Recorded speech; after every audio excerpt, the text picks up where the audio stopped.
Netroots Nation, please welcome Black Male Voter Project founder Mondale Robinson.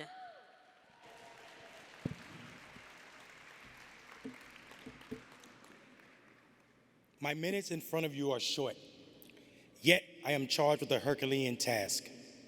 I am tasked with convincing you that an idea you undoubtedly hold as a hard truth is no more real than Trump rants about the 2020 election. Since no one seemed ready to let progressives in on the secret, I'm appointing myself as the asshole responsible for telling the truth. That truth is, history does not repeat itself. It never has, and it never has to. This idea was born in a lecture given it by Hegel in 1837. Other bullshit ideas from 1837 that we have long done away with include the federal government passing law that prohibited the discussion of abolishing slavery. And right here in Allegheny County, free citizens sending the Pittsburgh Memorial to Philadelphia for the 1837 Constitutional Convention, where delegates were determined to change language in the state's constitution from free men to white free men as it pertained to who could vote. Just as we no longer believe that this country should have federal laws protecting slavery, just as we no longer believe that the right to vote should only be set aside for white men, it is necessary for us to dead the idea that history predetermines that which is in front of us. This myth of the ever-repeating history is crippling the work that we must complete to prevent losses this election cycle. We see it in how donors are showing up. We see it in how plans are written. We see it in how some organizations are already doing autopsy reports. We must put to bed this dangerous myth that history repeats itself as it pertains to every soul in this room. We must forget and unlearn all the bullshit we know about midterm elections.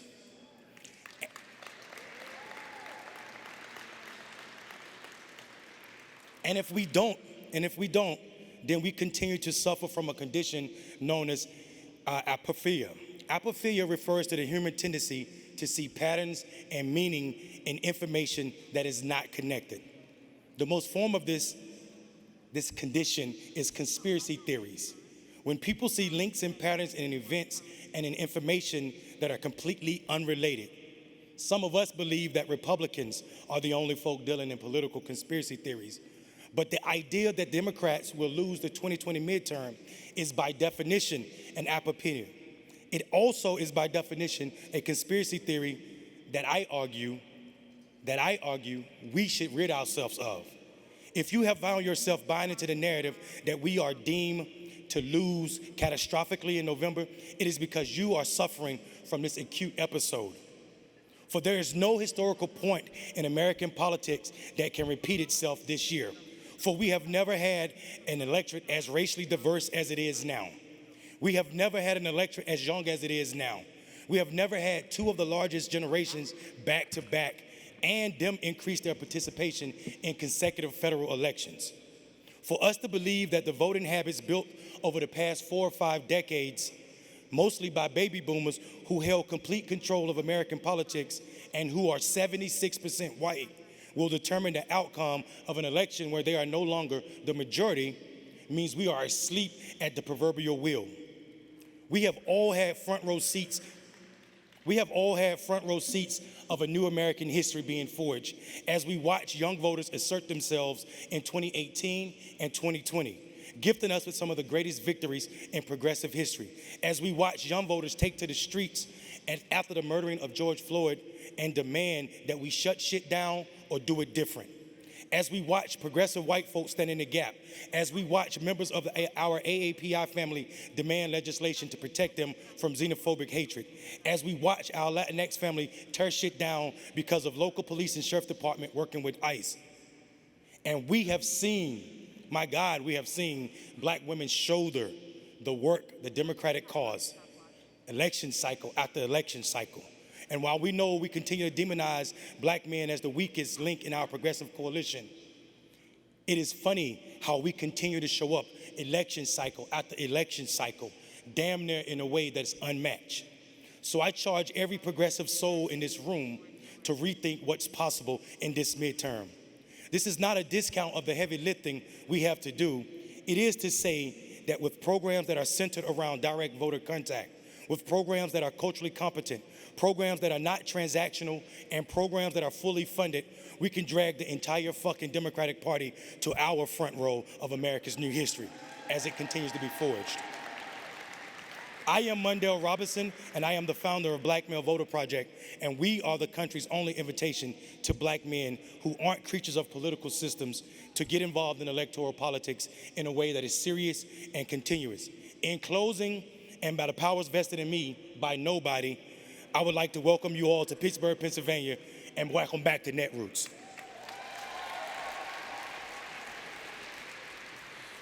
Thank you. Let's welcome Netroots Nation's Board of Directors Chair, Cheryl Conti.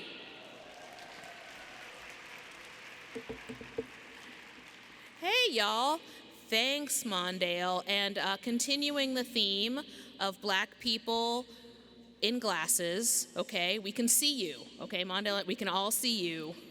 I want to welcome you to Netroots Nation Election 22 edition.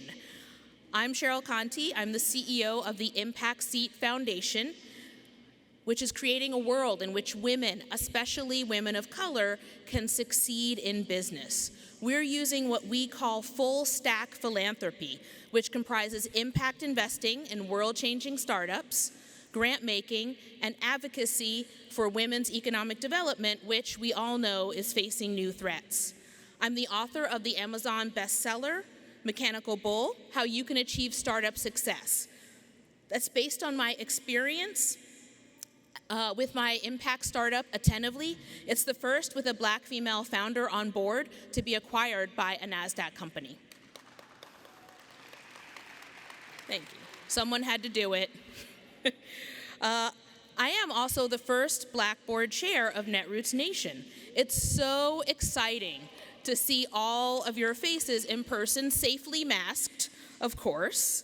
And I also want to give a very special shout out to all of you listening in your office, in your home, maybe with your friends. Together, we are a true community of thousands and millions, online and offline, that is dreaming and creating a better future for all Americans. Netroots Nation is America's leading annual progressive conference, gathering thousands of progressive champions from across the country this week in Pittsburgh and virtually ahead of the 2022 midterms. For those of you who are counting, this is our 17th annual event and our first in-person event in 2 years. Yeah, 17 years. It's like we raised a kid and sent it to college. We have more than 140 breakout sessions, most of whom are led by people of color. We have over 2,500 attendees and counting. And we have 110 sponsors, exhibitors, and partners with whom this event is not possible. Speaking of sponsors, in my ample spare time, I am the single mom of the coolest, most dangerous 6-year-old in America, and the founder of DoBigThings.com. And we are so proud to be one of those sponsors this year. Do Big Things partners with leading progressive candidates, causes, and corporations to create the new narrative and new tech we need to win in this new era.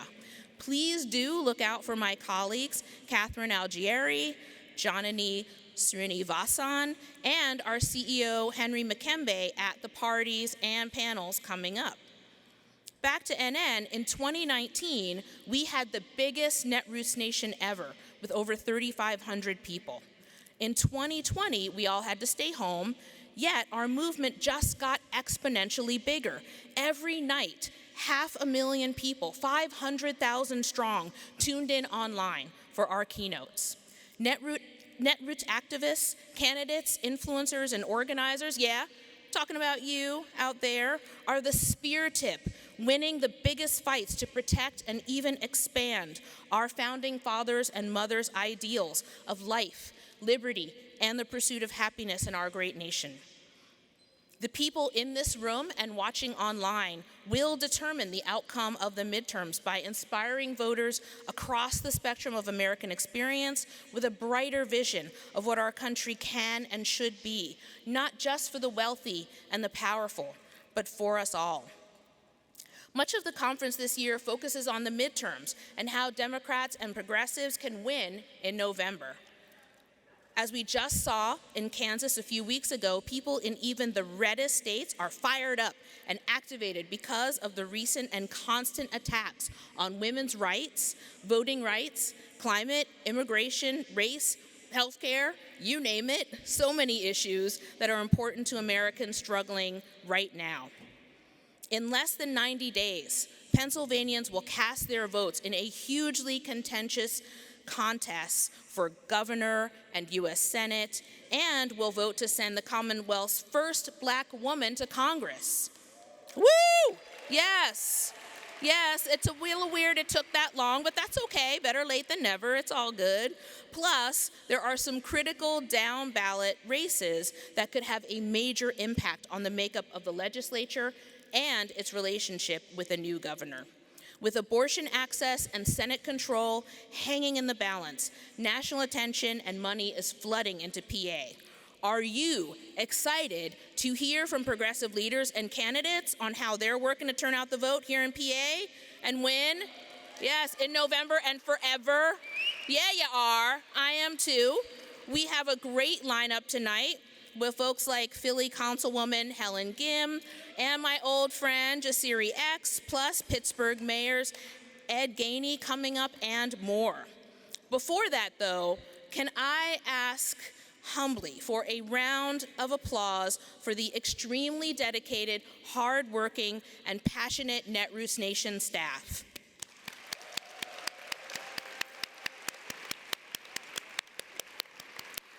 I'd also like to thank all my fellow board members for their volunteer service to help bring this community together in such powerful ways. So, without further ado, let's give it up for Helen Gim.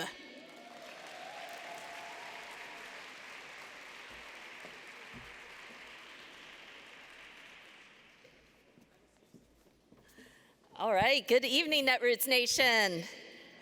It is so great to be with you in person in Pennsylvania, where this November we are going to send historic candidates like Latasha Mays and Izzy Smith-Waddell to the state legislature.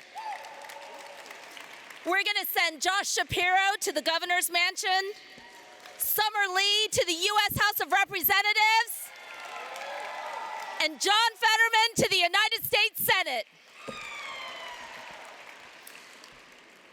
My name's Helen Gim. I'm a second-term Philadelphia City Council member who spent more than 2 decades fighting for immigrant justice, quality public schools, and for a more just city.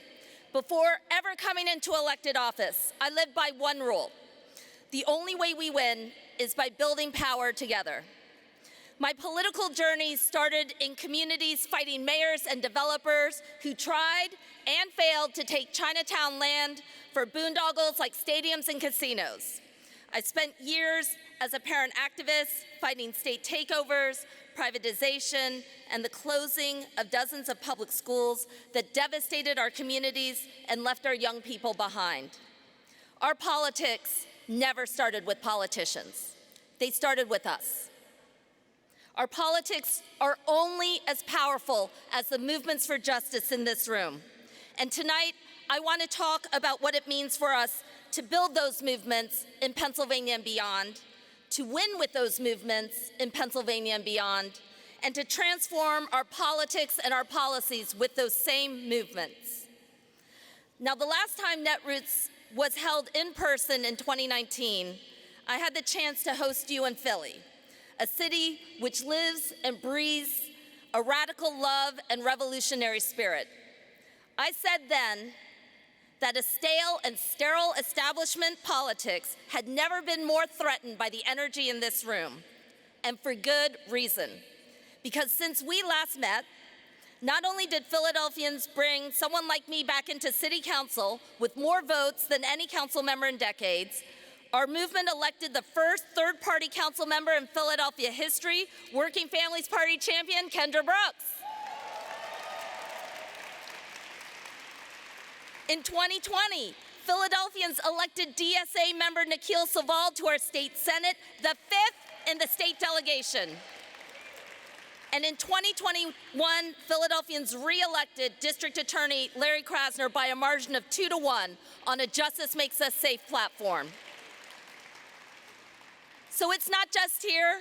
Progressives all across the Commonwealth and around this nation are taking down right-wing extremists and out-of-state charlatans, and yes, we are looking at you, Oz. As the co-chair of Local Progress, a national network of municipal electeds, I couldn't be prouder that we're propelling into office the most diverse group of electeds at all levels of government, but especially local office. They are bringing a fierce racial and economic justice agenda through school boards and utility commissions and city councils. And we're here charging into this governing world with equal parts hustle and strategy to upend the status quo and to prove that our presence makes an actual difference in people's lives. We go local because our politics are most connected to the communities on the ground. We go local because we cannot wait for Congress, our state legislatures, or even the courts to save us. And since 2019, here's what it looks like when a group of Philly moms, ordinary people, and movements actually drive our politics. In one of the highest evicting cities in the nation, Philly has reduced evictions by over 70% through innovative programs like an eviction diversion law, which has been replicated in more than a dozen cities and states and is part of a national housing first movement.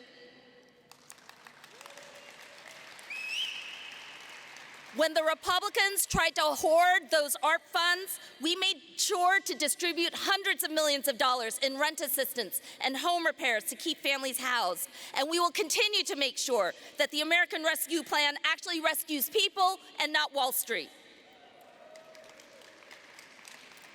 When our schools were shuttered, I joined forces with cities across the country to win expanded and high-speed internet access for our children and to fight to give every child the modern, clean and green, bright, air-conditioned buildings that should be every single public school in this nation. And when the GOP came for our kids, when they came for our trans and non-binary youth in particular, we made sure to expand local anti-discrimination laws and mandate access to gender-neutral facilities to defend their rights.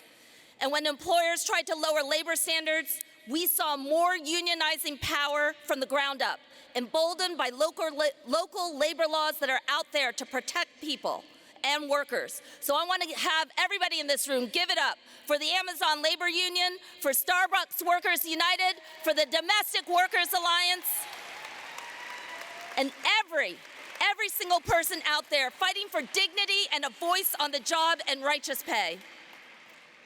Once on the margins, these victories form an agenda that now leads the nation. They didn't start in city halls or state legislatures. They weren't secured through backroom deals or beltway schemes. They began as big dreams in small rooms, in PTA meetings and backyard barbecues to reclaim our public schools, on the grounds of shuttered oil refineries to build a model for a sustainable future, in staff break rooms and company parking lots to talk about a union for the people. It started in places like this, in rooms full of justice-seeking, multiracial coalition building, Black, brown, indigenous, immigrant, working class, first-gen, queer and feminist rule breakers and standard bearers. We are here to build a new economy that ends the obscene inequities of wealth and racial disparity.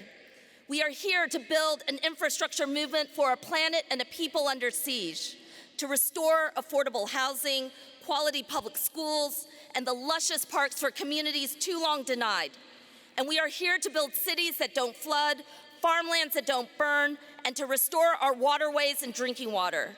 We are here to say that this is a society that is for all of us. And if it is not working for Black, brown, immigrant, and trans members, then it isn't working for anyone.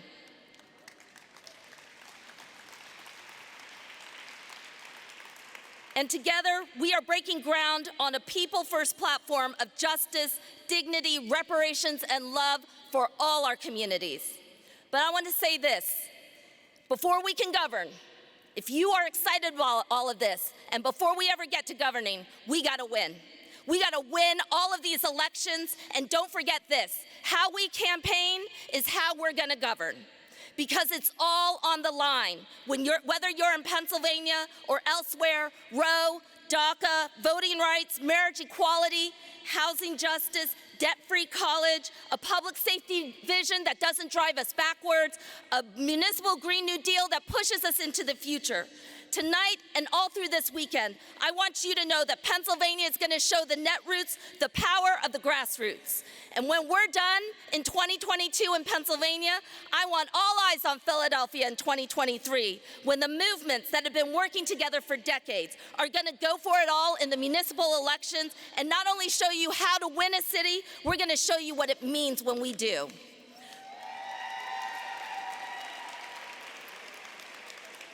Victory starts here, Netroots. From big dreams in small rooms, look around us tonight. We're not so small, am I right?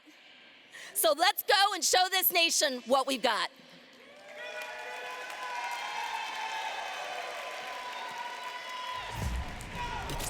Right now, this election is literally, our lives are at risk, more so than ever. You put your mask on when you come out the house because it's protection. You're gonna go to the ballot and vote for protection, It started on the sand of the land of the mother, word the mother, king like my father. If you don't want people to take to the streets, give people policies to vote for and get behind. The system is failing all of us, so now that we're engaged or motivated, something's gonna change, either for the good or the bad, and we're trying to fight for the betterment of all. Those of us who are out here on the ground, we know that elections have consequences. And if you don't participate, what they say is that you are either sitting at the table or you're on the menu, and we cannot allow that to happen. We couldn't do a tour without coming to stand with one hood and all of you. CNN projects Joseph R. Biden Jr. is elected the 46th president of the United States.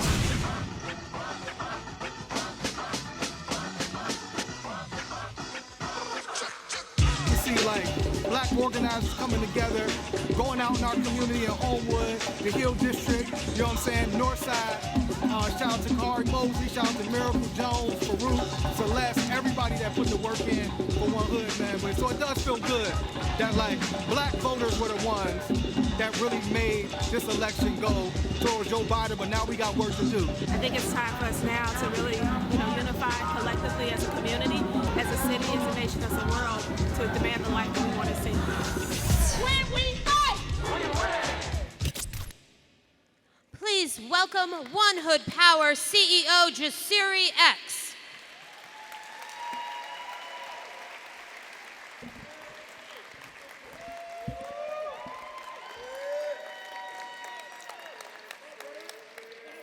So many walk the earth's surface and they don't know their purpose. Not sure of their future, so they walk around nervous. And the schools don't teach us, man, that's such a disservice. And they treat us like garbage because we come from where the dirt is. And we wear a t-shirt of our friends that got murdered. And we live with the killers and nobody trying to heal us. And they wonder why we walk around with guns and conceal them. And the adults are scared, so they run from their children.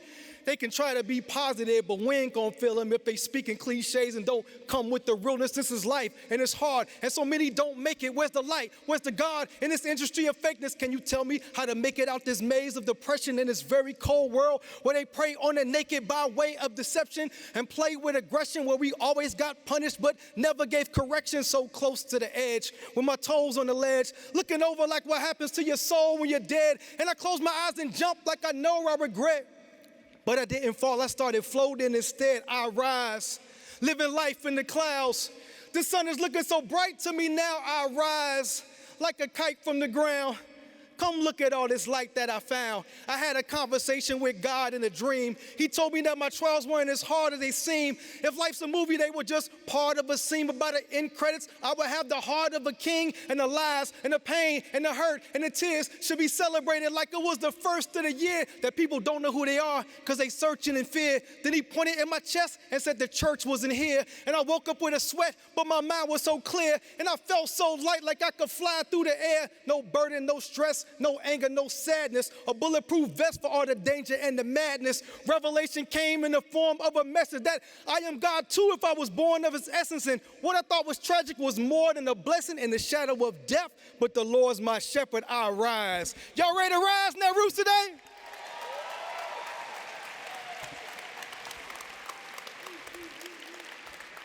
So I just want to take you back to that video. That was from 2020, and the march at the end was a march organized. Is Brandy here? It was organized by Brandy Fisher and APA, and if y'all remember, yeah, shout out to Brandy Fisher and APA, you know what I'm saying? And that was like the count every vote march. If you remember, we were worried like all the votes weren't counted. And it was in that march that we learned that like Pennsylvania turned blue. So I just wanted to remind y'all, it was Pennsylvania that decided the election, right? And who delivered Pennsylvania? It was black voters in Philadelphia that delivered Pennsylvania. It was black voters in Harrisburg that delivered Pennsylvania. It was brown voters in Lancaster and Altoona that delivered Pennsylvania. It was black-led organizations right here in Pittsburgh that delivered Pennsylvania. Don't forget that. We did this work. And so when One Hood began to organize for the national election in 2020, we did it with the idea and the understanding that we knew that we were organizing for the national election, but our eye was on the local election. Because the reality is that our vote has more power locally than anywhere else. And we knew we had an opportunity in Pennsylvania. On our Allegheny County Court, we had 9 openings for our judicial openings for our court. And so one of the things we did, we knew, unfortunately, the way this judicial process works, a lot of times you go from prosecutor to the judgeship. And we have judges that don't understand us, love us, care about us, and sentence us to the maximum sentences. And so we saw we had an opportunity to get progressive judges in these seats.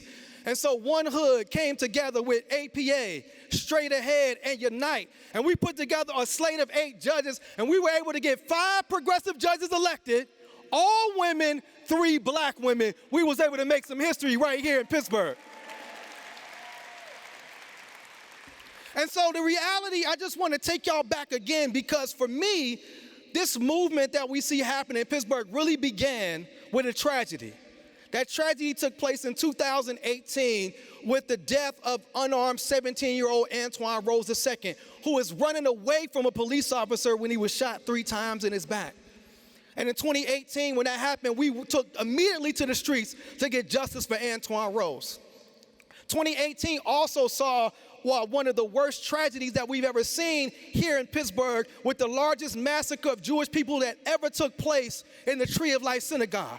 And so we took to the streets in solidarity with our Jewish brothers and sisters to push back against the white supremacy narrative that led to that massacre.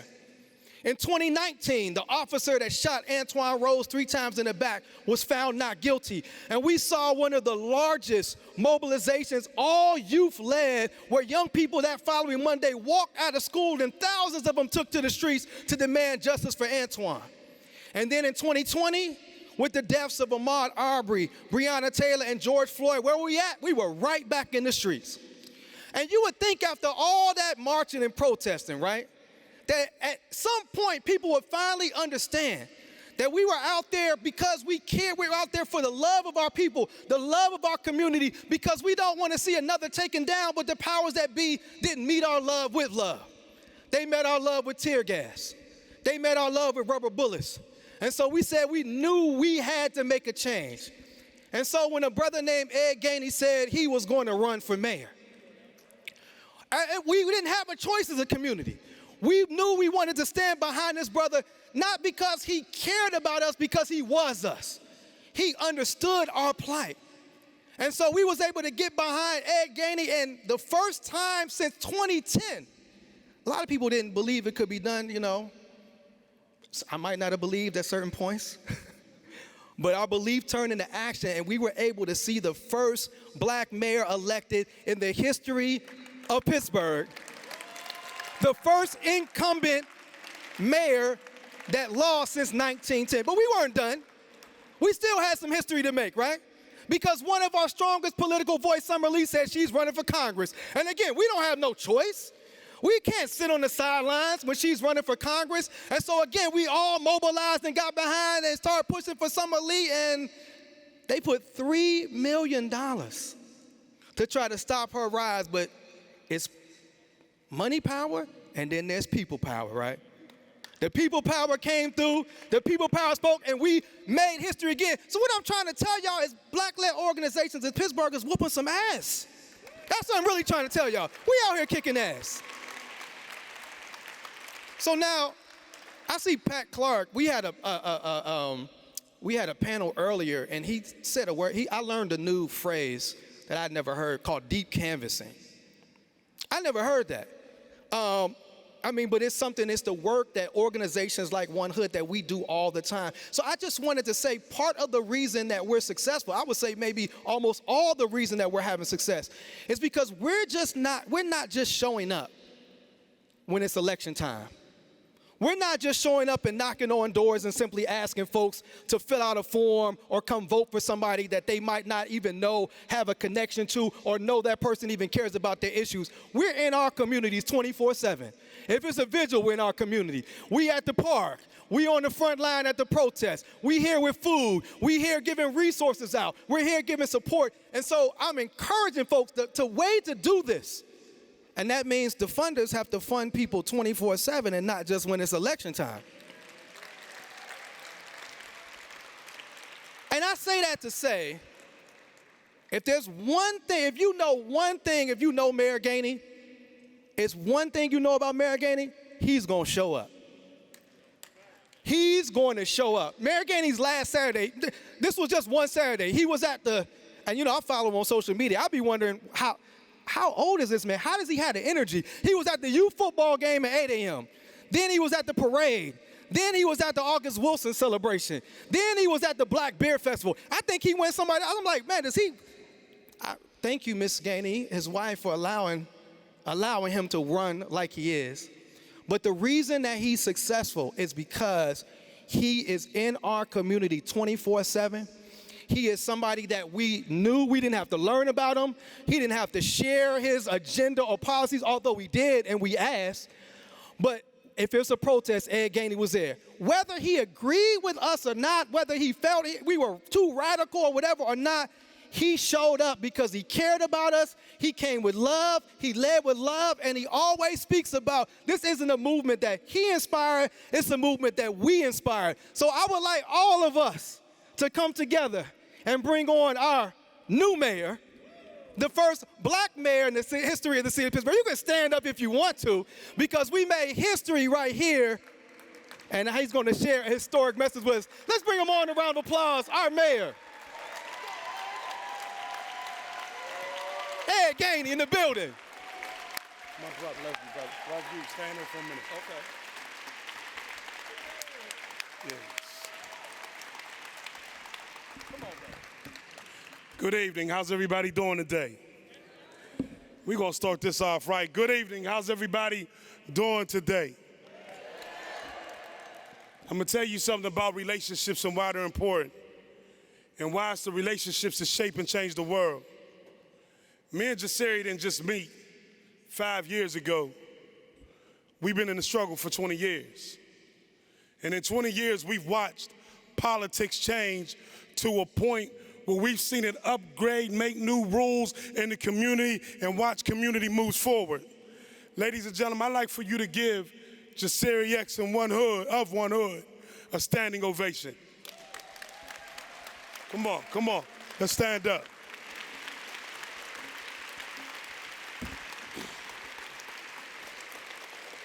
Thank you. It's fitting that Netroots Nation is here, because I believe if you want to change the world, it starts in cities just like Pittsburgh. And I'm so glad to have you here. In the midst of a difficult 2021 Democratic election cycle, we in the city of Pittsburgh were able to make history by electing me as the first African American mayor of this city. And for that, I am eternally grateful to the people of this city who came out and made history. But let me be clear, I didn't run to make history. I ran because I believed that we could change this city. See, I grew up in this city my whole life. And for my whole life, this city was segregated. It was siloed, where if you lived in certain neighborhoods based on your zip code, you knew exactly if you were black or white. In this city that I love with all my being, out of 15 major metropolitan cities, this city was never a city that had a middle-class black nor Latino community. We've dealt with institutional racism from afar, and for so many years, so many people have been left behind. But a couple years ago, I watched, in the midst of a protest, a change that was happening organically in this city, where progressive values were beginning to dominate the landscape of politics in this city. And we were fighting for justice, whether that was LGBTQIA justice, whether that was criminal justice, whether that was social justice or environmental justice. We were out in the streets marching for the rights of people and unifying a city that had never been unified before. Young, old, black, white, straight, LGBTQIA. It was a new day in the city of Pittsburgh, and without the progressive values, progressive movements, I wouldn't be able to stand before you today.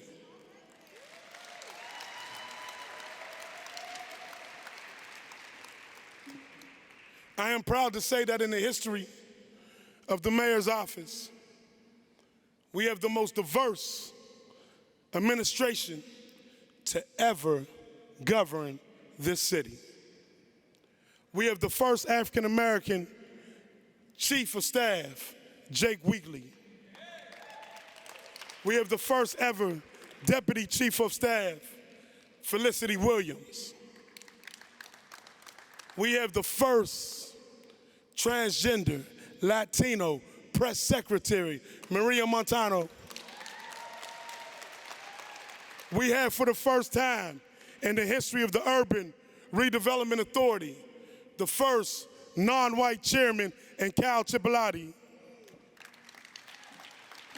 Half of the administration was born right here in the city, and 17% of the administration come from neighborhoods right out the city. That's incredible. And people ask me why it's incredible. Because they're the change that's going to change these neighborhoods, for they're no longer siloed and segregated, but integrated and unified. That's the power of government. I'm incredibly proud of my team. We get up and get it every single day.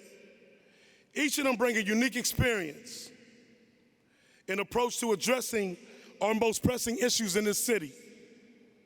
One of them is housing. For so long, we have displaced and gentrified many of the communities in this city. And the first deal that we did when we took over as mayor is that we had a developer have to accept deep Section 8 vouchers in order to get the development done, so that we can assure that people with minimum means can have an opportunity to live in developments that 9-10 years ago they couldn't live in. We made the developer accept that. That's power. That's using it to bring affordability forward. I said deep Section 8. So you think about a developer that has always done market rate, and now at this time has to use Section 8 vouchers in order to get the project done, so that people that's living in these areas have an opportunity to live in communities that are maturing without being displaced, but being integrated into an economy in which they can get jobs, their kids can go to good schools, and they can see the fruit of their labor. That's tax dollars working for you. That was very big. As we know, we are the leaders in healthcare, technology, AI.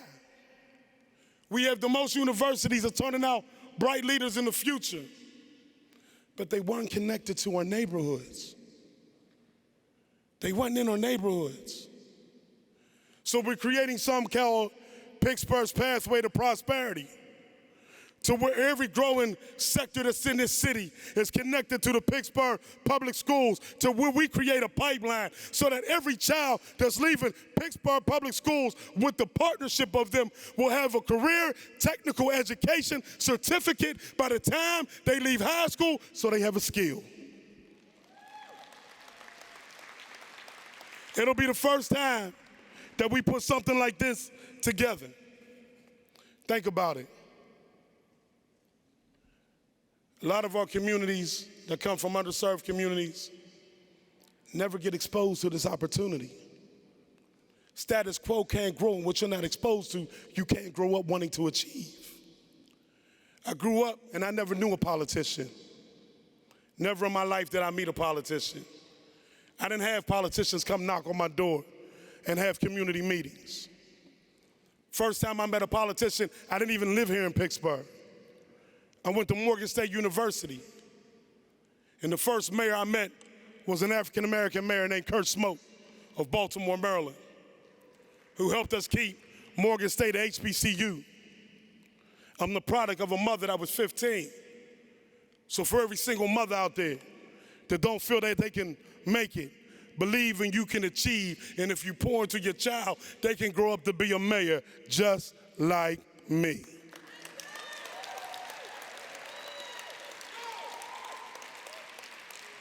See, we took on this motto during my campaign. It was called Get Up and Get Down. And that meant go out to every neighborhood. I told them, take me to Donald Trump country. I'm gonna knock on them doors. Because if it's the progressive values that we want to penetrate and impregnate to birth a new economy, a new movement in this city, take me to where they say they don't want me. And give me an opportunity to talk to them and tell them why unity is good. Tell them why it's good for all of Pittsburgh to be on one page. I've never been scared to go anywhere in time. But I couldn't have done it if it wasn't for people like you. I thank you for coming here. I thank you for being here. And when you look at the West, that they always look to the East and Philly when it came for political diversity, let me tell you how the West is building.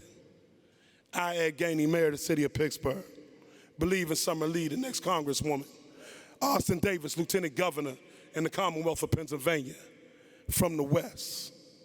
See, when we work together, we build a state for all. So as I tell everybody, as we continue to change the landscape, not only here in Pittsburgh, but throughout America, real simple, let's go get it.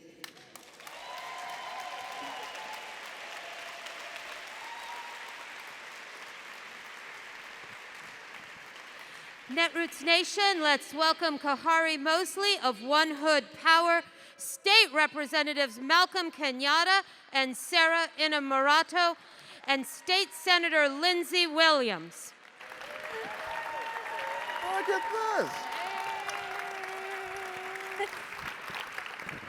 Hello, how's everybody doing? Yo, can we give a shout out to Jasiri X and Mayor Gainey? Yes. Man, that's it. We were sitting backstage thinking, man, that's a tough act to follow. That's like going behind Nas and Biggie. It's like, man, I got to pull my bars out. That's crazy. But let's give them another round of applause. That was incredible. So now we're going to have a brief conversation with three shining examples of how far the progressive movement has gone over the last decade. You know, three young, inspirational, progressive, effective leaders here in the state of Pennsylvania. We're going to start to my immediate right. We're going to do some quick intros. We're going to start off with State Representative Sarah Immorado. Hi. How are folks doing today? That's good. We're taking you from here. We're bringing you down here. We're going to have a little fireside chat. My name's Sarah Immorado. I'm State Representative. I represent the city of Pittsburgh and Northern Allegheny County. I was elected in 2018. Actually with my sister rep, Summer Lee, which you'll hear from in just a little bit. Yeah, that's me. So give her a round of applause. And also to my right, we are joined by first-term state senator, Lindsey Williams. Lindsey. I Hi, everyone. So I represent the 38th Senate District, which is a little bit of the city of Pittsburgh, the North Hills, and the Allegheny Valley. I won in 2018 by 793 votes out of 120,000, 0.5%, and I flipped a red to blue seat. And so we got some work to do. And to my furthest right is my good brother from the city of Philadelphia, State Representative Malcolm Kenyatta, who also was a candidate for the United States Senate this spring. Welcome to Pittsburgh, brother. I'm happy to be back. See, it was so Pittsburgh heavy, I had to come and, add some geographical diversity. That's right, okay, there you go. I'm excited as hell to be here. As was said, I'm State Representative Malcolm Kenyatta. When I was elected to the State House, I was only the second openly gay person ever elected to the General Assembly, the first openly gay person of color. And when I ran for the U.S. Senate, became the first openly LGBTQ man of color to run for U.S. Senate in American history. It's pretty cool. That's cool. Yeah, so we don't have a lot of time here, so we're going to jump right into it. We were talking in the days before this, and backstage about what we wanted to really hit on. And one of the things I really wanted to hit on as moderators, the opportunity that lies ahead. We had a ton of victories in the past couple cycles here in Pittsburgh, also in Philadelphia, and even in other parts of the state that we need to lift up more. But my first question to the panel is, at the 2030 Netroots, hopefully it'll be back in Pittsburgh, but wherever the 2030 Netroots is, what should we be looking back on as far as the opportunities that we took advantage of in this political moment that we're in 2022? And we'll start on my far right with Representative Kenyatta and work our way back. So in 2030, what's going to be really exciting is there's some people who are sitting out here right now who are going to be up here on this stage talking about the transformational victories that they've had in their communities as well, because a lot of people are going to leave here fired up, understanding the power that you have, and take that back to their communities. I've said this repeatedly as I've been going around the Commonwealth, campaigning for folks up and down the ballot. We ought to have a lot of excitement and joy about this moment and this movement. I know you can turn on your phone. By the time we leave here, the former guy done something else crazy that we'll all be looking down to see.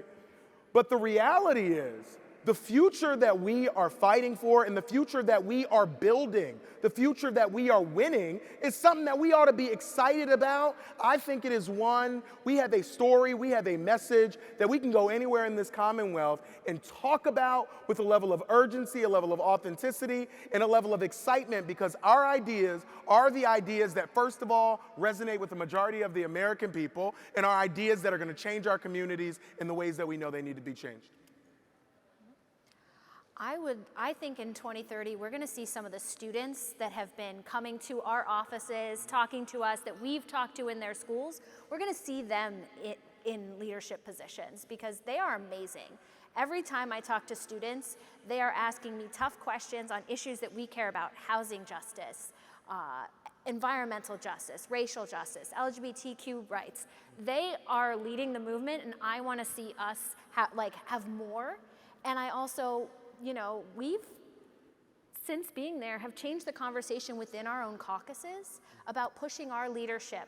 Why aren't you talking about this? What are you doing in this space? And so I want to see more of us up on this stage pushing the conversation forward in 2030. Mm-hmm. Absolutely. So Senator Williams brought up a good point where she won, how many votes did you win 793. In 2018. And so we just heard from all the good work that One Hood's doing and all the grassroots organizing that's happening and the voter turnout that is happening when you actually work on expanding the electorate and not just knocking on the doors of the people who already go out and vote. And in 2018, when we ran, we knocked tens of thousands of doors, and we actually tripled expected voter turnout. Mm-hmm. Tripled. That's pretty freaking cool. That shows the power of grassroots organizing. And we have only seen voter turnout increase since then, and that's here in Allegheny County. So we're going to keep knocking on doors. We're going to keep inviting people to participate in democracy. And when we do that, we're going to be able to actually take the majority in Harrisburg, and we're going to stop playing defense and stop having to deal with like abortion bans that are trying to get passed in the middle of the night, and we're going to be put on the offense, and we can actually introduce legislation that's going to get us environmental, racial, economic, labor justice. That's where we're going to be in 2030. That's right. And I want to take the opportunity, since I have 3 legislators that are in Harrisburg, and we all watch MSNBC or CNN, or maybe some of y'all even watch Fox, I don't know, but whatever y'all watch, y'all, we see what's going on in state capitals all over the country, in all of the chaos, and when we see we have a candidate running for governor that really embodies a lot of that chaos and craziness. So as folks who are in those chambers in Harrisburg, since we're not there, we see stuff on the news. Is it really as crazy as it looks on MSNBC? Like, what is it really like behind closed doors in Harrisburg? And what is at stake in this November election? I mean, yes. Yeah, it is wild. I always say, like, the number of bills that were sponsored by Democratic women that passed last session? The answer is 0. Mm-hmm. So if you are a Democratic woman in the General Assembly in Harrisburg, there is a 0% chance that a bill that you introduce is going to pass and even be considered. So that's what we're working with, and that's what we're up against in Harrisburg. There's just not the dialogue, there's not the debate that you would associate with like good governance. Yeah. We're not even governing, we're just playing defense constantly. So there is a lot at stake if we don't actually turn out the vote and, elect Josh Shapiro for governor. It's just not good policy, like you said. And, I'm the minority chair of the Senate Education Committee. We've spent our time voting on 4 or 5 different school privatization bills, massive voucher expansions, things that are destabilizing and defunding our public schools, and then they'll turn around and say, oh, we care about making sure every kid gets a quality education. No, you don't. No, you don't. If those are the bills you're pushing and you're voting for, that's your priority. Your priority is making money off of students instead of educating students and making sure that every kid has a quality education. And I think, both my colleagues are abundantly correct. And I think what's important for people to understand is that Republicans have been in control of the Pennsylvania state legislature for 30 years, save for 30 years. And so a lot of the conversation right now in Pennsylvania, I think, is really inverted. We spend a lot of time talking about Doug Mastriano, as crazy as he is, talking about the crudité New Jersey guy, as crazy as he is. But here's the reality. You have not seen Lindsey's opponent. You haven't seen a Republican candidate who's running for state house, who's running for state senate, say, I reject Doug Mastriano. No. You've not seen it. These people are just as radical and out of touch as Doug is. These people will support Doug Mastriano if he becomes governor in his pursuit of banning all abortion in Pennsylvania, even in cases of rape and incest. They will be a vote for that. Lindsey talked about them being a vote for privatizing our schools, radically expanding vouchers. Sarah and I both know that they do not care about protecting clean air, clean water. They will be a vote for this agenda. And so I'm telling you, when you go back to your communities, it's not good enough for Josh to win. It's not good enough for John Fetterman to win. If you have a couple extra bucks, you have a couple extra hours of your time, find a state senate, a state house candidate that you care about, that's in your neighborhood, and get to work.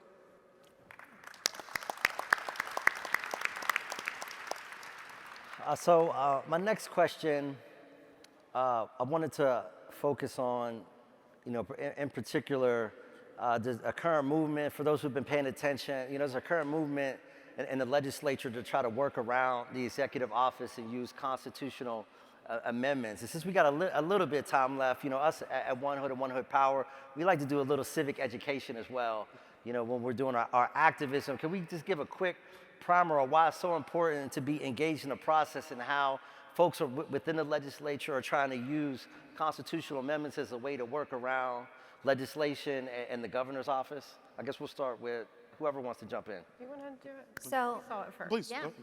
We've seen that in terms of response to COVID-19, but most recently, we were in budget, the end of June, and instead of working on issues to get people housing or get them money to help pay with rising costs, what were we doing? We were passing a late night abortion ban, a constitutional amendment. They waived the rules, the Senate rules, and started at 10:30 at night, passed it out of committee in the Senate, and then ran it on the floor the next morning, sent it to the House, and the House voted on Friday night at 11 o'clock at night. That was 2 days. There was no debate, there was no nothing. It banned abortion, it limited the governor's ability to issue regulations, most recently been used in the environmental context. It is a voter ID and sham election audits, all in one late night constitutional amendment, because they can't work across the aisle on issues that matter. So they're gonna go around and do a constitutional amendment. And why it's so important to care about state legislature races is that's not something that the governor can veto. That passes this session, passes next session, it goes on the ballot. And then we have to spend millions of dollars, millions of hours knocking on doors, explaining to people what this poorly worded constitutional amendment means and why it's taking away their rights. So it is calculated effort to misinform voters about what is happening and put vulnerable populations on the ballot box. Anybody else want to jump in? No, that's exactly right. And I think a lot of people focused, rightfully so, on them trying to strip away the freedom to choose in that amendment. But the senator also touched on, do you want Doug Mastriano in charge of deciding unilaterally what regulations we have to protect our air and water? I don't. I don't think he's a guy who we can trust with that. There's also a guy that most people in this room have never heard of. He is quiet but deadly. He is our Auditor General. His name is Tim DeFore. He is an election denier who came before my committee and said he doesn't know if the election that happened in 2020 was free and fair. He doesn't know. And they want to put this profile and courage in charge of telling us whether or not the elections we have were free and fair moving forward. That is a recipe for disaster. And the same organization, the Commonwealth Foundation, who is funding the move to privatize our schools, gave this guy $1.5 million to become our Auditor General, and they want to put him in charge of saying whether our elections were free or fair. And so the more you dig into this constitutional amendment, the more rotten you see it is to its very core. Thank you. Sarah, did you want to weigh in at all? I think my colleagues covered it. My next thing I wanted to talk about, we have about 5 minutes left, is voting rights. From my vantage point, it seems that, obviously with the election denying and all the anti-democratic activity that over the past 6 to 12 months, voting rights is now also in the crosshairs. Because you could, I guess starting with Sarah, could you talk a little bit about, how perilous the situation is right now for free and fair elections and voting rights here in the state of Pennsylvania? Absolutely, and I'm really looking forward to what Malcolm says too, because he served on our committee that actually sees all of these insane laws.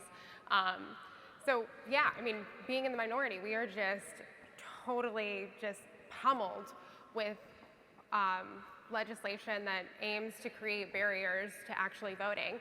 And I mean, right now, we have vote by mail, no excuse vote by mail.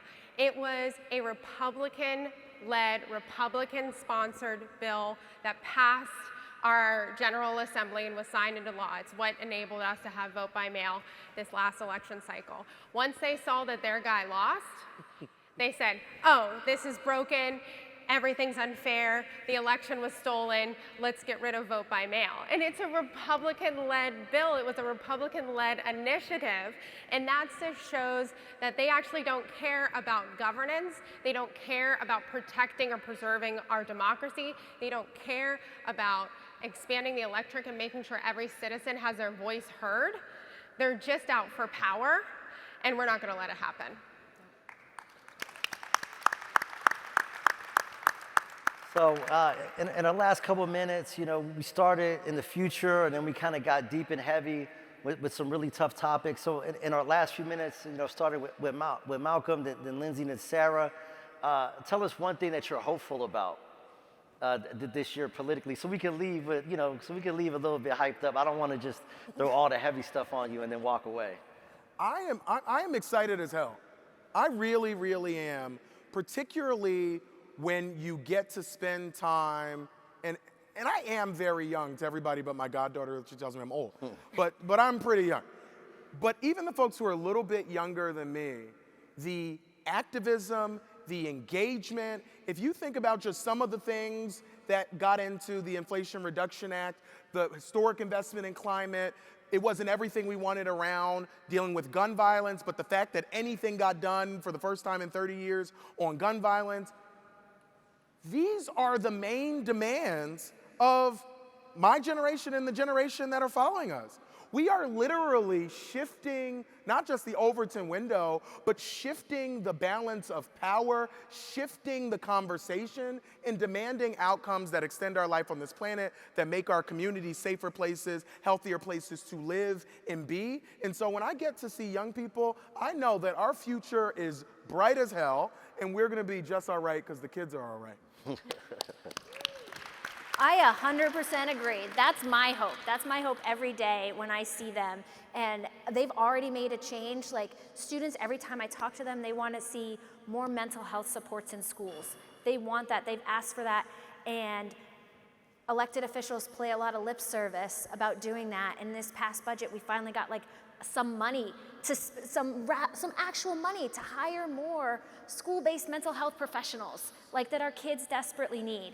And so them pushing is what is pushing them to actually rather get out of just talking about it and spend some real money to help our kids. And I'm really looking forward to what else they can do with our help. And I'll build on what Senator Lindsey Williams said, is in this last budget, we were able to get $125 million for whole home repairs and hundreds of millions of dollars for affordable housing.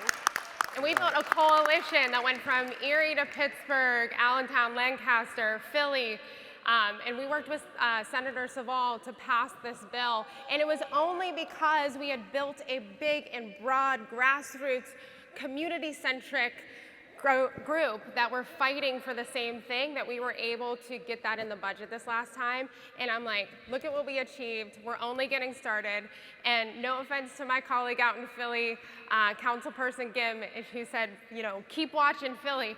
Don't sleep on Pittsburgh, everyone. No. Like we elected our first black mayor. We're sending the first black congresswoman, Summer Lee, to Congress this year from Western PA. And 2023, we're expecting big things. So, keep your eyes on Pittsburgh too. But this is like the Steagles, right? We need to bring it back together, man. Yeah, for those sports historians who know about the Pennsylvania Steagles, yes. And I'm not, going to put you on blast, sir, but there, may be 2023, some announcements coming at some point. But we'll leave it at that as time expires. Could we give a round of applause to State Representative Malcolm Kenyatta, State Senator Lindsey Williams, and State Representative Sarah Immorado. Thanks, everyone. Thanks. Hello, Netroots. I wish that we could be together in person, but I'm afraid we're just going to have to do this by video. Netroots has always held a special place in my heart. Back to before my first Netroots, which was long before I ever even thought about running for public office. Every time I go to Netroots, I leave feeling inspired. I leave ready to stay in the fight for big structural change. And wow, do we have a fight on our hands. Right now, we are less than 80 days from midterm elections, less than 80 days until we decide who we are as a nation. Less than 80 days until we decide whether we move forward or we follow extremist Republicans to try to turn back the clock on social, racial, and economic justice. The way I see it, turning back the clock is not an option. There is just too much on the line. The right to abortion care is on the line. The right to vote and to have that vote counted is on the line. The basic human right to breathe clean air and drink clean water is on the line. And there's more.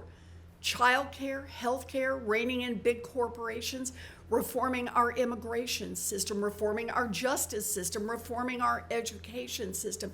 It is all on the line. There's a lot riding on this election, but here's what gives me hope. Standing together, Democrats are already winning, and I mean big, bold wins, led by activists and organizers and just everyday Americans.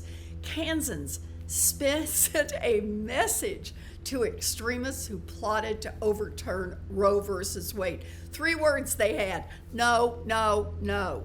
Access to abortion is a basic human right, and we fight for basic human rights. And when we stand together for our rights, we win. We don't get everything we need right away, but if we are persistent, we make the kind of changes that touch lives. Look no further than the fight to pass the Inflation Reduction Act. Without pressure from progressive organizers and activists and lawmakers, we would have missed the opportunity to use government as a tool for change. But because we stood together, the IRA includes a commitment to reduce carbon emissions by more than 40% in 8 years. That is the largest commitment of this kind in U.S. history. It includes a minimum tax to make corporations pay their fair share, and it includes increased IRS enforcement to crack down on wealth cheats. Is it everything we needed? No, it certainly is not. But our momentum is growing, and when we win, it grows more.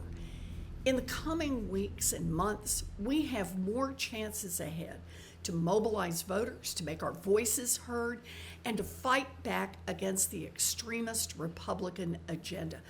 But there is one opportunity that calls for all hands on deck: the fight to expand our Democratic majority in the Senate by just 2 seats.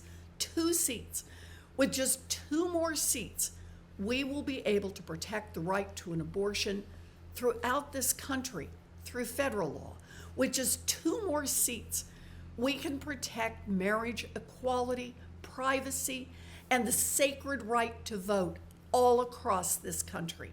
With just 2 more seats, we can get universal child care across the line and paid family leave and a permanent child tax credit. That's just 2 more seats in the United States Senate and what we can do with them. So look, here's the plan. I'm fighting uphill for every Democrat who is on the side of working families this November, and I hope you'll be doing that too. But I've got an extra fist in the fight to elect John Fetterman right here in Pennsylvania, woohoo John, an extra fist in the fight to elect Mandela Barnes in Wisconsin, woohoo.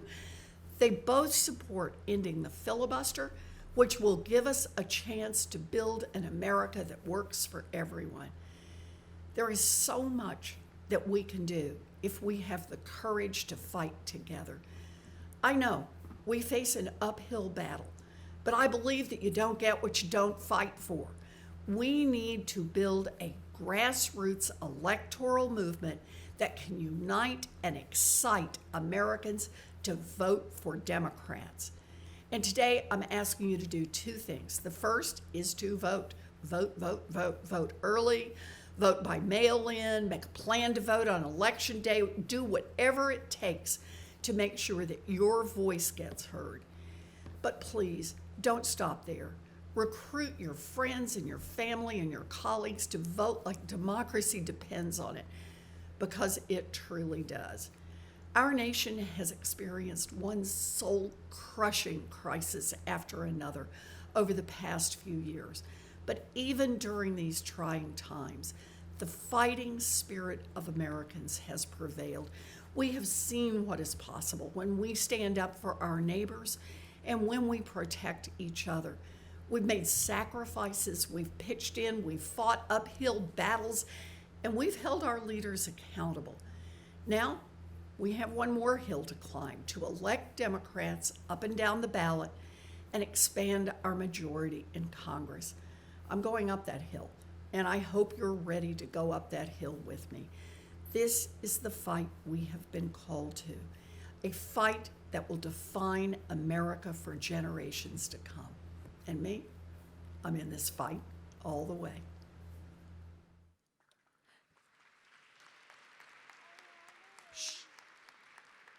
Serving Pennsylvania's 34th legislative district, please welcome State Representative, Democratic congressional nominee, and the next member of the squad, Summer Lee. Hey. Whew. Good evening, Netroots Nation. Hold on, that's not even enough energy. Good evening, Netroots Nation. Listen, I know it's been a long day, but this isn't the time to lose the energy because I'm going to be drawing from it as we tell the story of a movement that we've been building right here in Pittsburgh. So first of all, before I say anything, I want to first thank that movement. I want to thank the movement that brought to you the opportunity to be introduced by the first black mayor of Pittsburgh in its history. The same movement brought to you the opportunity to be introduced to our lovely city, the first black woman to ever serve in Congress. And no, we're not all the way over the hump yet, but we're going to speak it into existence because we know that the work that we have been laying here in Pittsburgh, the work that we have been laying in our progressive movement is going to be what is going to transform not just our region, not just our city, but it's going to be what's going to transform this whole country. And that's why I'm here and proud to be here with you all today, because this is the energy that we are going to need to carry us into November, but this is the energy that we're going to need to carry us everywhere we go. Because the reality is that we have a lot of work to do. And you all got a lot. I'm sorry that I can't rap like Brother Jasiri. I might not preach like Ed Gainey, but I hope that you'll bear with me because I believe that right here in Pittsburgh, right here where I'm from, where I grew up in the Mon Valley, Braddock, PA, 15104, where we were forged out of the furnace, I believe that the story that we have out of Braddock is one that can help people all over this country as we're trying to figure out where does our progressive movement go and how are we going to get there. And I want to say that this has been a rough primary cycle, but it's also been one that we've had great victories too. And here in my story, and I'm here today as the first black woman who may go to Congress from Pennsylvania, but before that, I was an organizer. I was an organizer and an activist, fighting and building relationships with my community, doing only what I knew how to do. I had to take the first step just like everybody else. And what I learned through this journey is how we can build and how we can fight back against every oppressive system and institution that we have in this country, but also that we're going to have to. It's going to be those movements. It's going to be those organizers that are going to carry us through. And that's what we have seen here in Pittsburgh. So for folks who don't know me, I am currently the state representative here in Pittsburgh. I'm also the founder, co-founder of one of the movement groups, one of the electoral organizations that has come in and made it our business to start to change the tide of who our people are who are going to be representing us in our government. Because we looked up in Pittsburgh and we got tired of never seeing ourselves reflected, right? We got tired of people, and I'm sorry, and I hope that I don't offend anybody, but we got tired of people telling us to vote, but never telling us to run. Always telling us that we have to show up for others, but never helping us to show up for ourselves. So from that attitude, from that kind of spirit, birthed the movement here in one of the most unlikely places, because you might have been following what's happened in Pittsburgh, but if you only started following it throughout this election cycle, if you only started following Pittsburgh when I started running for Congress, or maybe you just started following it when Ed Gainey ran for mayor, but if you haven't only started, and you've missed a big part of the story of how this movement picked up here, because we're gonna have to go further back than that. Because when I first ran for the state house in 2018, there were no black women who had ever served in any statewide office in any legislative capacity. We had one woman in our delegation. We had very few black folks who had ever served in our region. And this was a region that was known to be the home of the Blue Dog Dems, right? This was the place here in Pittsburgh where it was majority white, where it was our representatives were legacy, typically older, white, conservative men who shared and held spaces and for decades and decades, but also they held seats even in communities that didn't look anything like them. So when we first stepped up, and when I first stepped up and said I was gonna run, people looked at us like we were crazy. Because how in this area where if you don't have millions of dollars, if you don't even have hundreds of dollars, because the reality is I didn't even have hundreds of dollars, but if you don't have that sort of money, and you don't have those sorts of networks, and you don't have those connections, how are you going to make a splash in this electoral game that was Pittsburgh entrenched status quo establishment politics? And that's why I wanted to start by thanking our movement groups. Because the coalitions that we've been building here has been taking on the power in and out of election cycles, and it is the movement that brought to you where we are right now. When we first started, people asked us, how progressive can you be? How progressive can you be in Pittsburgh? Because if you don't know Pittsburgh, Pittsburgh is, and I told you, that town where it was steel and labor, but even when we talk about our unions, it was always a nostalgic kind of whiter union, a labor representation that doesn't look like our service industry unions. Or when we talk about the activism in this town, maybe it was activism that was more liberal, more white, but it didn't look like the young black folks that I saw protesting when Antoine Rose II was killed. When we look at the leadership that was elevated, it rarely looked like those of us who were most impacted by the policies, most impacted by the leadership, most impacted by the flow of money in and out of this city, where we have big foundations that run it all. But we found that when we go and when we do the work, when we speak authentically as ourselves, right? When we show up every day as us, that we can actually start to make a change. And what that meant is that we weren't going to play to anybody else. This wasn't the time anymore, and now is not the time to play to anybody else, because we've seen the game over and over and over again. We know what game they're playing. We know what their cards are here. In our movement, whether you're in Pittsburgh or elsewhere, we all know what the establishment's cards are, right? They come in and they flood their money into districts where progressive women of color are running for office. I'll talk to you about that in a minute. But we know that they're going to flood their money. We know that they're going to tell us, we are always told that you can't be too progressive. When you run, you can't be too black, right? You can't show up and you can't speak your dialect, your language. You got a code switch, right? When you show up, you have to dress a certain way and you have to sound a certain way, and you always have to appeal. The number one rule is that you always have to appeal to some person in the middle who you ain't never met. Some person in the middle who has never been in your community, never known your struggle, but that's the person who we are going to cater everything that we do, our messaging, our money, our resources, our canvassing, always to that person. Well, we came in to break that yoke, because here in Pittsburgh, we knew that we couldn't afford to do that anymore, because while we kept chasing that elusive swing voter, black and brown people were dying every day. While we were chasing folks who were just too eager, a little too eager to go over to the Republican side anyways, we had young voters and progressive voters and black voters. We had immigrants. We had poor folks. We had working class folks who were just waiting for somebody who was going to take the time to speak to them and speak for them and come into their communities and make sure that we are being intentional about running that race. That's how we started to build a movement here in Pittsburgh from scratch. From scratch, we built our movement here in Pittsburgh, right?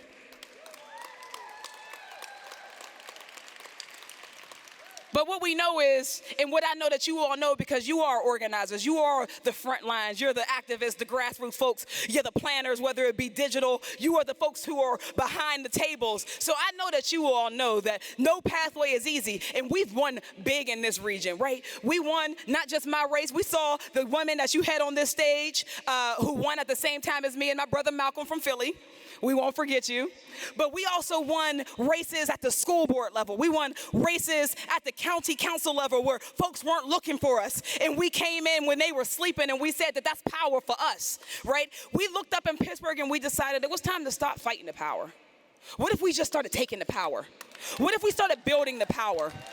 What if we started building power around the most marginalized? What if we started centering the voices of the most impacted and not just bringing people who say and nod when they talk, but how about what if they came from us? What if all of our movements look like the people who are most impacted? Everywhere we go, we know that that is a winning message, and I'm here to tell you that. I want to use the rest of my time to tell you that your messages are winning messages. Don't listen to the noise that tells you that you can't win as a progressive, and that you can't win as a black woman, that you can't win as a poor working class person.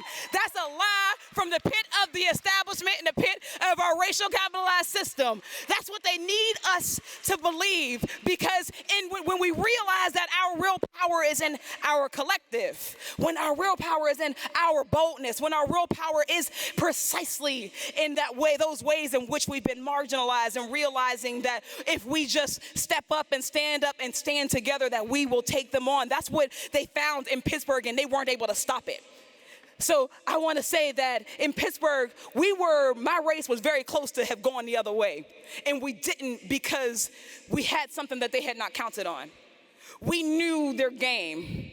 We saw through their smoke screens. And I want to talk about how it's time that we need to start seeing through folks' smoke screens. It's time to stop punching left, stop punching right, stop accepting that you can't show up as yourself. When we knocked on doors and when we decided to run for Congress, I decided that we were going to run on the same things that we cared about, that I ran to get in the State House. We talked about on black doors and white doors. We talked about urban doors, ex-urban doors, because when they redistricted us, they made our district more conservative, they thought. But we went into those conservative areas and we talked about a working class movement, and we talked about a living wage for everybody, and we talked about Medicare for all. Yes, we talked about a Green New Deal, and we talked about the fact that environmental racism can no longer be allowed to impact black communities and kill black babies and give us asthma. We talked about how our housing crisis is real. We talked about how our criminal legal system has always been built the way to hurt us. We talked about abolition. We talked about wages. We talked about all the things they told us we couldn't talk about. And let me tell you, don't let the margin of our victory fool you that somehow that message didn't work. Because when they came in with their millions, they didn't talk about defund the police. They didn't talk about socialism. They didn't talk about any of the things that we thought they would. They had to make up narratives. They didn't even talk about what they claim that their issue is. They came in here and they were willing to tell our voters anything that they needed to win. They were willing to say that they were progressives. They were willing to say that I wasn't a Democrat enough, say that we weren't going to be loyal enough. But what they did not say is what they cared about, because they knew that our message resonated, because we were up by 25 points, right? They knew, and we know, that right now, money in politics is going to be one of the biggest barriers we have. So let me say before I get up off of this stage that we know, right? We all know in this room what's at stake. We know what's at stake in November. This isn't the type of crowd that doesn't know what's at stake. We know that democracy is on the line and on the ballot. We know that healthcare is on the ballot. We know that environmental justice is on the ballot. And we know that we have a trifecta still. We know that it's time to stop just talking about what's at stake and talking about what we have to worry about. We need to start calling out what our barriers are, what is standing in our way of having the big transformational victories that we deserve for all people, right? And that means we got to get real about who's standing in our way, and it ain't always partisan. Because the reality is that big money in politics hurts all of us. Big money in politics are okay as long as the target is the person that we don't like. They won't stand up when the target is a black woman who is progressive and leftist. They won't stand up when the target is somebody who talks about racist systems. They won't stand up when the target are folks who talk about health care, when the targets might be in the squad. That's when they'll turn the other cheek. But what I'm telling you is that if we don't get it together, the target will be our whole country. Because none of us can exist, none of us can thrive as long as our parties are beholden to corporate power. As long as both of our parties, our media, until our whole system can't get out of the chokehold that corporate PAC money, that dark money, that oil and gas has us in. And that means that we have to start being introspective about what we want our party and our movement to look like, who we want it to look like. Because right now we have to choose, and we have a very small amount of time, but we got to choose what master are we going to serve. Because let me tell you, our party can't serve two. We cannot be the party of working class and poor folks. We cannot be the party of black and brown folks and trans and queer folks, disabled folks. We cannot be the party of the people and also be the party of the corporations. We can't be the party that's for a reflective democracy and be okay with money flooding and silencing the voices of the most impacted. That's what we were up against when we ran, but they hit a wall when they came to Pittsburgh.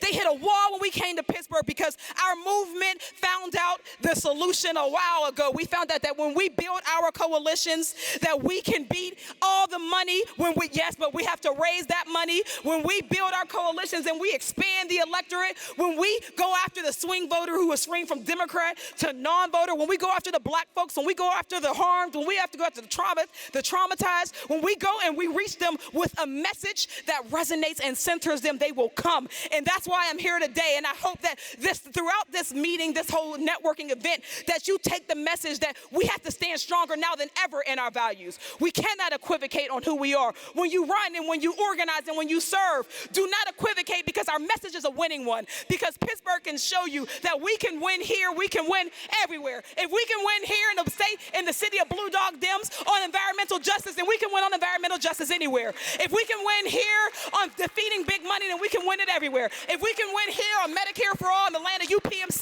then we can win it everywhere. If we can win here on housing justice, on the workers' rights, on labor, on unions, we will win it everywhere. So take heart, y'all. The fight is going to be long. The battle is going to be hard. But we have the tools. We have the movement. And only in movement will we topple every one of these oppressive systems and institutions. So thank you. And I hope that you are encouraged and ready for the fight that we have ahead of.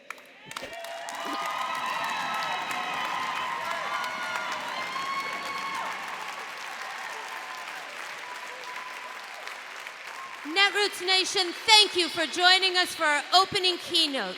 Now join us on the beautiful rooftop for an opening reception sponsored by the Black Male Voter Project.